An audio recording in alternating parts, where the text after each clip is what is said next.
how y'all doing? I'm back with Pink Panther. And Pink Panther, I just want to give her a round of applause. She's doing God's work. She's talking about why they still haven't gave Nolan Wales his throat back. Why they still haven't gave the woman who birthed this man, boy, black boy, Nolan Wales his throat and his organs back. And they have his stomach contents, which are organs. So they're talking about they're going to wait for the grand jury. Well, when is the grand jury going to come? You know, we've been waiting forever. They are just trying to prolong this so we'll forget and we won't have more energy on it. Meanwhile, Mississippi is just stacking up with black bodies being unaccounted for, no questions, no answers. The media's not covering it. Celebrities not covering it.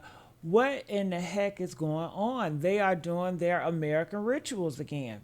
So I came across this video. I think you guys should look at it, react to it, and I want to know your thoughts about it. I told y'all that Jax was the ringleader. I told y'all. He sat in this interview and he was telling stories about shit that he wasn't even there to witness. So let's break down some of the stuff that I heard in this interview. Let's start with Warren's first phone call, because y'all will remember that Warren said that he was over at Ava's house for that 4th of July party when they all started realizing that Nolan was missing, and he called Miss Christine at 11 o'clock. One of the first things I told Miss Christine Wells in the first phone call that ever occurred with anything to do with Nolan Wells being gone, because I was the first person to call Miss Christine about anything. First phone call, anything to do with Nolan Wells, was me making a phone call to Christine Wells. And one of the first things I said to her, with multiple witnesses here, pull up the phone call if you want. She said, oh, well, Nolan's location is with y'all at, where the house we were at. And I was like, well, no, he left his phone with us. I told her this. And yesterday, the same time that this interview came out, Christine Wells said this. 360 says that he's on land, and he was like, well, no, I mean, when we have his phone. So both versions of the story say that Warren didn't tell her about the phone until after she confronted him with the 360. Now, Warren tells Miss Christine that he knows somebody in the Coast Guard and that he's going to call them, which is very fucking different than calling the Coast Guard, which absolutely explains why the Coast Guard came out and said at first that they had not received a call from the kids that night. The Coast Guard's initial statement said they weren't informed until 12:30. Then the Coast Guard later changed their story and said, oh wait, actually we did. And it seems to me that that first call was most likely an off the record to a friend kind of deal, which means these people freaked out and didn't call the Coast Guard until after all these people showed up at Jax's house. Which would explain why in the course of this interview it went from Warren called the Coast Guard to we did. Now, when the subject turns to how the family got the phone back from these boys, you'll notice that there was a couple slip-ups. Warren, you weren't at the house, and so you weren't there when they came to get the phone and all that. So now remember, Warren just said that he wasn't at the house when the phone was got. And then Morgan talks about getting a phone call from one of the people in Christine Wells' group. And how did they get the phone back? So I got a call from a kid we went to high school with.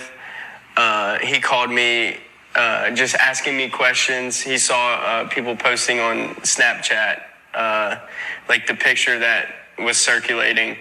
Except this picture wasn't posted until July 5th. Well, how could this picture have been circulating on Snapchat that night? But let's continue. And he called and he was asking questions. He was like, where's Nolan? When's the last time y'all seen him? And then he was like, so where are y'all at? And I told him, I said, we're at Jax's house. And then Warren got on the phone, and I don't know. So they come to my house, right?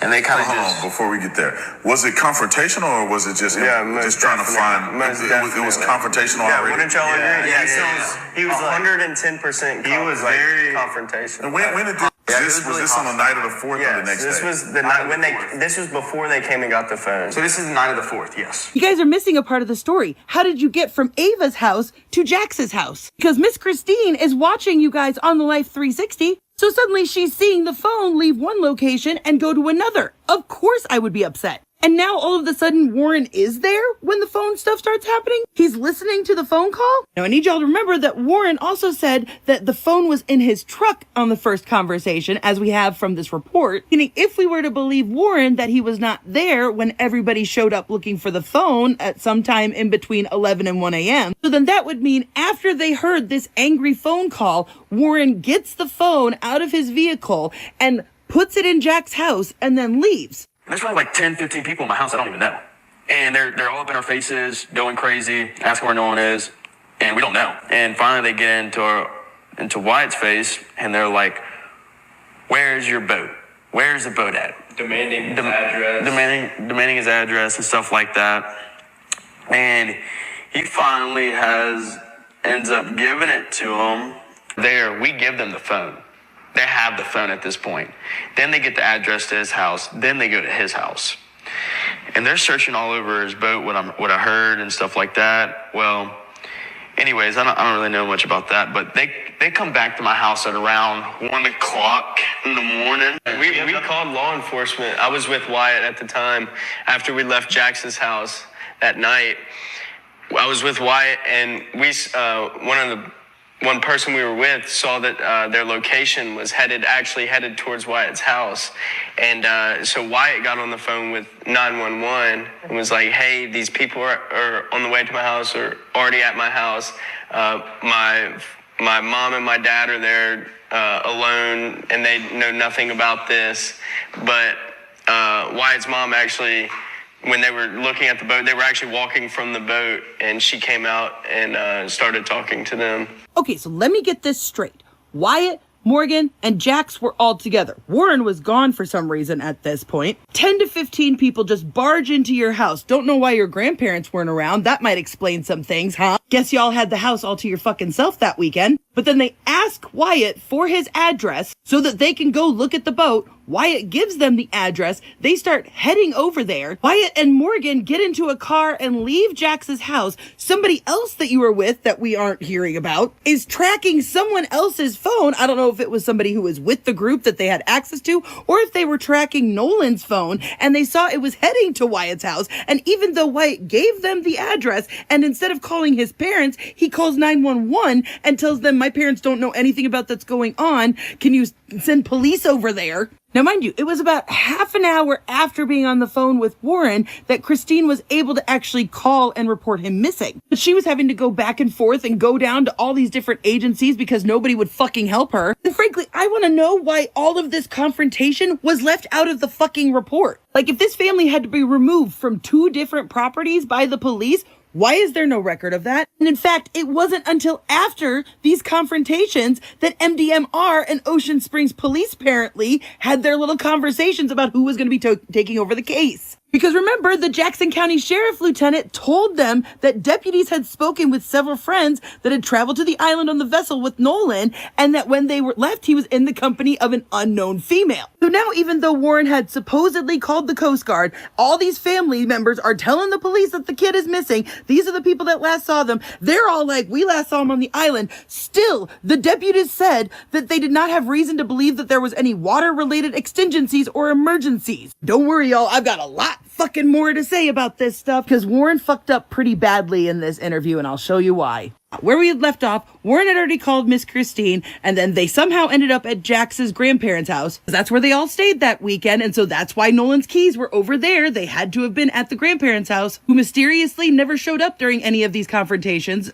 Somehow the phone had gone from the party that they were all at to Jax's place, and then Warren left after a phone call to Morgan. According to them, 10 to 15 people showed up and just walked into Jax's house and demanded the phone. Wyatt gave the address in which the boat was at. They all start migrating over there. Then Morgan and Wyatt and another friend are tracking their 360s and seeing that they're going over to Wyatt's house. Then they call 911 to tell them that the police are on the way to his house. Then they're searching the boat, and then they come back to Jax's house around 1 o'clock in the morning, according to him. Mind you, that's when they explain to the police about their friend being missing. And so then the report says at 1:38 in the morning, the Jackson County County Sheriff's Office say that they spoke to several of the friends that were on the vessel with Nolan, saying that he was in the company of an unknown female. But Morgan, Jax, and Warren all claimed that they did not travel to the island on the same boat as Nolan, so who did they talk to? Because it sounds to me like they had told the police that they were on the same boat as him. Keeping in mind that this is what Warren told Miss Christine.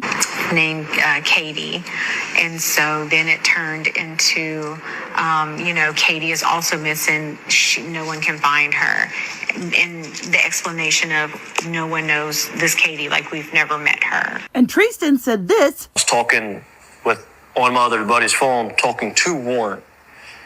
He was dialing Coast Guard because he hung up the phone and was like, hey, this is them, bye, and hung up the phone. And that was the last time I talked to him. Mind you, Tristan is friends with Katie. They are mutuals. I have confirmed this. So now that we've got that timeline fucking straight, let's back up to something that Warren said during this interview. If you're motivated enough to do it, yeah. Like, I made a phone call to my mom, and I had to call her like 8 times before she picked up because either her service was bad, she was on the back side of the aisle on the south side, or my service was bad, and it was just hard to get through. Do y'all see that? Let me play it again slower for you. Either her service was bad, she was on the back side of the aisle on the south side, or my service was bad, and it was just hard to get through. Oh no. Not only did Warren confirm that his mom was on the south side of the island, but Warren himself said that if you're motivated enough, you can call somebody. I tried calling my mom 8 times. Yet this is what he said last time. A little off the island, you have cell coverage, and even on the island, like I called my mom when we were on the island, it was fine. So which is it? Did you call your mom with ease, or did you try to call her 8 times because you were motivated to get in touch with her? But Warren wasn't the only one to slip up, because listen. And he's on the phone with Cito, and he's trying to get them on the phone. And as he stated in the moment, he's like, Cito's just asking all these dumb questions. I can't figure out what's going on. And so finally hangs up. And after the trim to the motor started to work again. So they manually trim it down by the buttons on the motor, trimmed it down, and some electronics started to come back on. And they got the boat to crank over, and they're like, all right, untie us. So first off, Jax just proved that the boys put the phone on mute during the call with Cito. Because I've listened to the entire 8-minute call, and at no point did they ever say anything about them asking all these stupid questions. Then he said after they hung up on the Cito, that's when it started working again, and they said, okay, untie us, implying that it had been tied up to the other boat the entire time. But we see in this video that they are hauling the line back in right here as he's on the phone. See, you can see right here where the line is being pulled in from across the way where the boat is stationed. Meaning he had already hung up with Cito at that point, and he had to have been on the phone with someone else. And what we see here is, once again, we have an interview where they go into so much detail about stuff that doesn't fucking matter. Well, I'm going to go ahead and first off explain a boat. We fucking get how a bilge pump works. We get it by now. Stop fucking talking about the bilge pump. What we actually want to hear about is the multiple stops that were made before ending up back at the grandparents' house before they even took the boat to the boat dock. We want you guys to explain how the Cito was canceled by the grandfather on the captain's private line before you guys had even hung up with Cito. That's why nobody believes a fucking word that you are saying. Because I showed y'all yesterday how AI had clearly doctored these photos. If you missed it, look, silver pole. Look, no silver pole. It's actually white. And if you look at this picture in the grandparents' driveway of the Triton, you will see that the little handrails are not leaning over. You will see that the rails are going straight up and down and not leaning, which is why I also suspect that the identity of whoever this is was intentionally covered up. Because first off, who wears this weird swimsuit thing? This is somebody who, if they were with them, would have stood out in a crowd. But this woman who's in a red striped swimsuit with a white baseball cap shows up in a lot of different pictures, just oh so obscured. Here she is again, handing out beers on Bart's boat. So I personally suspect that whoever that was in fact on the Triton, and they used AI to change her clothing and to obscure her identity. Because I think this was either Warren's mother or Wyatt's stepmother, which would explain the older female voice people have said they've heard on the CETO. Because otherwise, why would he need to call his mother 8 times? Unless, according to his own words, If you're motivated enough to do it, yeah. because remember, there is a 4th boat out there. 1, 2, 3, and 4. Holy fuck, I just accidentally stumbled onto something that literally is concrete proof. Oh my god, next video coming. Oh my god! The most overlooked detail in this entire case might be a single word choice, repeated inconsistently across multiple accounts over the course of one chaotic night. The difference between calling the Coast Guard and knowing someone in the Coast Guard. This series has already established, through the official MDMR incident report, the dispatch confirmed the Coast Guard had been notified sometime around midnight on July 4th, roughly the same window Christine Wansley made her own initial call to authorities. What that same report doesn't clarify is the mechanism of that first earlier contact, whether it came through a formal 911-style channel or through an informal personal connection someone in the friend group happened to have. That distinction matters enormously for understanding why this case's early hours moved as slowly as they did. A formal emergency call to the Coast Guard creates an official record, a case number, and typically triggers a defined response protocol. An informal call to a personal contact, I know a guy, doesn't carry any of that institutional weight, even if it's made with entirely good intentions by someone panicking in the moment.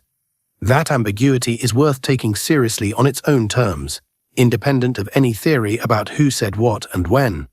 Under genuine stress, a missing friend, a chaotic night, conflicting information arriving from multiple directions, people routinely use loose, imprecise language about what they actually did. Someone genuinely believing they'd called the Coast Guard by reaching a personal contact who works in that field isn't necessarily misrepresenting anything. It's simply how casual language works when the speaker isn't thinking in terms of formal versus informal channels. But the practical consequence is real regardless of intent. If the group's first move was an informal contact rather than a formal emergency report, that would help explain a documented gap this series has already covered, the significant delay between Nolan's last known sighting and any actual search and rescue response beginning. The phone's journey that night deserves its own careful look, because it's one of the more genuinely confusing threads in this entire case, and it's confusing for understandable reasons rather than necessarily suspicious ones. What's established? Christine was using Life 360 to track Nolan's phone in the hours after he went missing, and the location data was telling her the device had moved inconsistent, at least initially, with what she was being told by the friend group about where Nolan actually was. That's a real documented discrepancy, confirmed by Christine's own public statements in earlier interviews this series has covered. A location tracking app showing a phone in motion, while people on the other end of a phone call are describing a completely different situation, is exactly the kind of thing that would reasonably escalate a parent's fear and urgency very quickly, regardless of what the actual, innocent explanation for that movement turns out to be. The official MDMR report adds one more piece to this specific puzzle. Nolan's phone was reported to be in a friend's truck. That detail, on its own, is unremarkable. Teenagers passing devices between vehicles and houses during a chaotic night is ordinary behavior, not evidence of anything improper. But it does mean the phone had a physical journey that night separate from Nolan himself, one that intersected with Life 360's tracking data in ways that would naturally read as confusing or alarming to a mother watching a blinking dot move around on a map while trying to understand where her son actually was. None of that requires assuming bad faith from anyone involved. It requires acknowledging that a missing phone, a tracking app, and a group of frightened teenagers moving between locations on a chaotic night is inherently going to produce a confusing, hard-to-reconstruct sequence of events, the kind that's genuinely difficult to nail down cleanly even months later, through interviews, precisely because nobody was taking careful notes in real time while it was happening. That confusion is worth treating as a feature of how a genuine crisis unfolds, not automatically as evidence of concealment, while also being fair enough to acknowledge that it's exactly the kind of gap a serious methodical investigation exists to eventually resolve through phone records, cell tower data, and consistent witness interviews rather than through public reconstruction from any single source months after the fact. The escalation that reportedly followed a group of concerned family members and friends moving from one location to another that night, searching for information, deserves to be understood as what it almost certainly was: the natural, chaotic behavior of frightened people trying to find a missing 18-year-old, not evidence of anything beyond raw parental fear colliding with a group of teenagers who didn't yet have clear answers to give. It's worth sitting with the emotional reality of that night honestly. Christine had a son unaccounted for, a phone showing movement on a tracking app that didn't match what she was being told, and a slow, frustrating series of calls to different agencies that this series has already documented. The actual MDMR report confirms she had to be routed from one agency to another before JCSO formally took the case. Exactly the kind of bureaucratic friction that would make an already terrified parent more desperate, not less. Any confrontation that occurred as a result of that fear and frustration is entirely explicable without requiring any theory of deliberate wrongdoing on either side.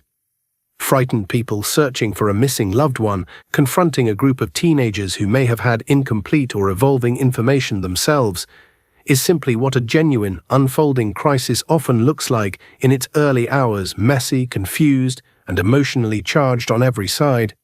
The official report's specific language: the deputies had spoken with friends who said Nolan was in the company of an unknown female and chose to remain at the island, is worth revisiting here with fresh eyes, because it raises a fair, straightforward question independent of any accusation. Which specific individuals actually gave that account to law enforcement, and how closely did it match what those same individuals were telling Christine directly, in parallel, that same night? That's not an unreasonable thing to want clarity on. Different conversations, happening simultaneously with different people, under stress, in the middle of a search for a missing person, often produce accounts that don't perfectly align. Not necessarily because anyone is being dishonest, but because information genuinely was incomplete and evolving in real time for everyone involved, including the friend group themselves, who may not have had a full, settled picture of what had actually happened by the time police first spoke with them. Katie's role in that early confusion is worth handling with real care, because she occupies a genuinely difficult position in this entire case. The person most likely to have direct knowledge of Nolan's final hours, who has largely stayed out of public interviews entirely. That absence creates an obvious vacuum. Every other account in this case exists second-hand, filtered through people describing what they understood Nolan and Katie's interaction to be, rather than through her own words. That's worth naming plainly as an actual, significant gap in the public record, independent of any theory about why it exists. It could reflect a family's reasonable decision to protect a young woman from exactly the kind of public scrutiny every other named individual in this case has endured. It could reflect ongoing legal guidance. It could reflect something else entirely. What's genuinely true, regardless of the reason, is that this case's central timeline still runs directly through a conversation only one surviving person was fully present for, and that person's own voice remains almost entirely absent from the public record this series has spent months documenting. That absence, more than any specific inconsistency in how any one person described that chaotic night, is probably the single largest remaining gap in publicly understanding what actually happened to Nolan Wells, not because anyone is necessarily hiding something sinister, but because the most direct possible source of information about his final hours has simply never spoken for herself, in her own words, in any format the public has access to. Until that changes, or until the sealed autopsy and grand jury process produces something concrete, every account of that day, from every direction, delivered with every degree of confidence, remains exactly what this series has argued from its very first video: a partial second-hand reconstruction of a night that only a handful of people actually witnessed in full, and that the rest of us are still